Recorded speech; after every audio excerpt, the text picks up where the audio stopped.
Khunai ama Leibak ama Chaokhatpada education Haibasi Yamna Maruoi Haibasi Meeyamna internationally economist singna Yanaraba Waphamni HAINA MP BIMOL AKOIJAMNA PHONGDOKHRE mahakna hai hauzik oza singna changsiliba khongjang pen down strike asi government ka mukna banate makoi gi issue asibu amadi mairoi singi awaba yengbiduna athubada state authority na resolve tawbina ba appeal tawki mahakna makha tana phongdokhibada manipur macha ama oizarabasu wall gi stage ta lairamlaba ratan thiam sangit Academy ki Vice Chairman, National School of Drama NSD ki President, Director Oiramkiba Loinana, Mahaki Play Theatre School da Tamnariba Sigumba, Achauba figure Amana Laikidabada, Karigumba Amata Tawirakta Haibasi, Aikoi Esi Kanano, Aikoi Bukari, Haina Kali, Karamba meeting Yangli Haiba Takpani, Madugi Matung Inna, Aikoi, Tofam Topotabak Tobatai Haibasu Phongdokhi.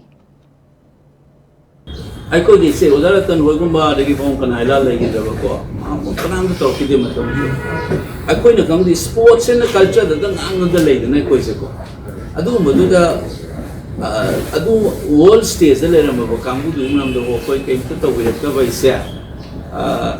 Complain nothing. I go in the Haibasi Meeyamna is there.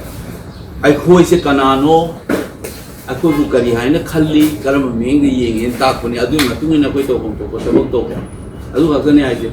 crack tu macam mana wari tu learning tapi orang wazarat negara mada director Iran kali cuci kali gay nanti itu emotional itu parlimen mangang jauh mana technical experience kau lagi kamu aku itu hai seni aku agak jauh sahaja su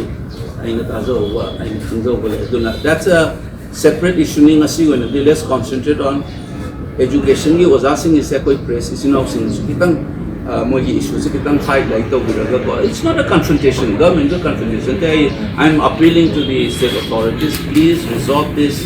amicably so that the students don't get suffer, the society don't suffer, because education is at the foundation of any society or any country for its development and its growth.